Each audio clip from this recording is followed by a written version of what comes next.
Saudara-saudari yang terkasih, jumpa lagi dalam Pelita Hati hari ini, Sabtu 16 Oktober 2021, hari biasa dalam Pekan Biasa yang ke-28. Bersama saya Romo Thomas Suratno SC dari Paroki Cilandak, Jakarta Selatan, mendengar dan merenungkan Sabda Tuhan, yakni firman Tuhan yang tersurat dalam Injil Lukas, bab atau pasal 12, ayat 8 sampai dengan ayat 12.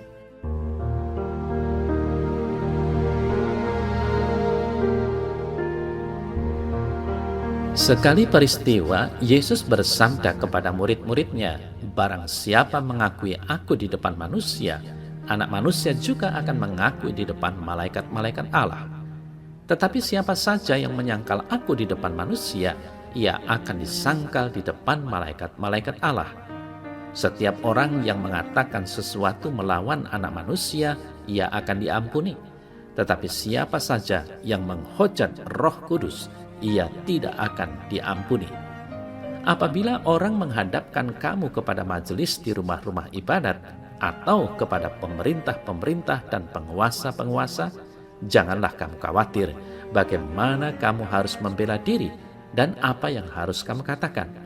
Sebab pada saat itu juga Roh Kudus akan mengajar kamu apa yang harus kamu katakan."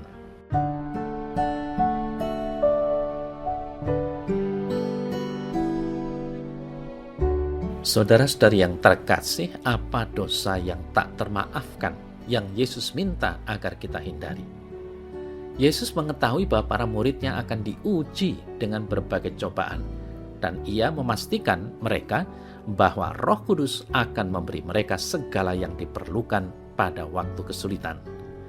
Namun demikian, ia memperingatkan mereka bahwa adalah mungkin untuk menolak kasih karunia Allah dan jatuh ke dalam kemurtatan karena kepengejutan atau ketidakpercayaan.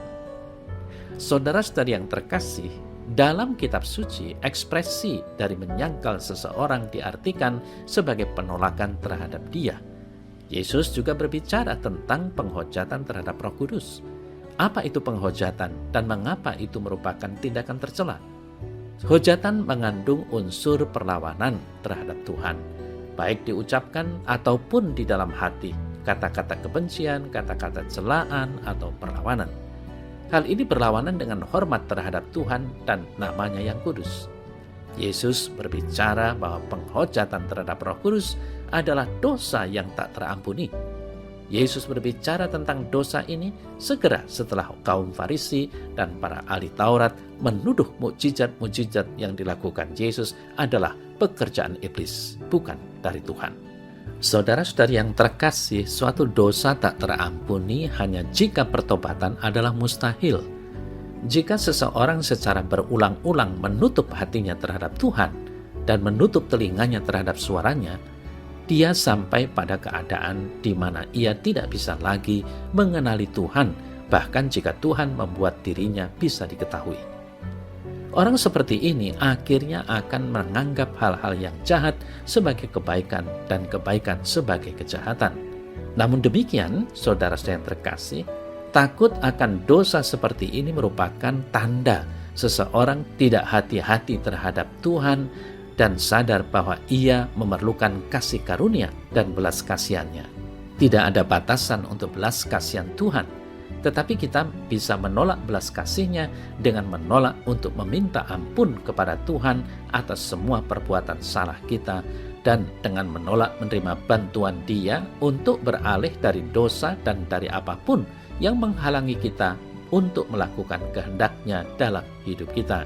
Saudara saya terkasih, Tuhan memberikan kasih karunia dan memberi bantuan kepada siapapun yang dengan rendah hati memanggilnya, menyerah dalam meminta bantuan kepadanya, dan menolak untuk berpaling dari dosa dan ketidakpercayaan merupakan hasil dari dosa kesombongan diri yang sia-sia dan kehilangan harapan dalam Tuhan.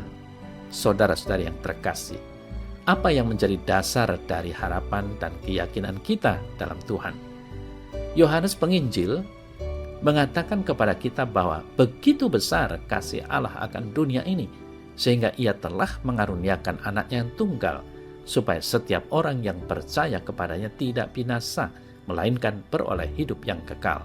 Yohanes 3 ayat 16. Wafat Yesus pada kayu salib memenangkan penyelamatan kita, mengangkat kita sebagai anak-anak Tuhan. Kasih dan belas kasih Yesus Kristus, pengampunan dosa, dan anugerah Roh Kudus dengan bebas diberikan kepada mereka yang meyakini Yesus sebagai Tuhan dan penyelamatnya. Maka, apakah harapan kita dengan sungguh-sungguh ditempatkan pada Kristus dan kemenangannya di salib?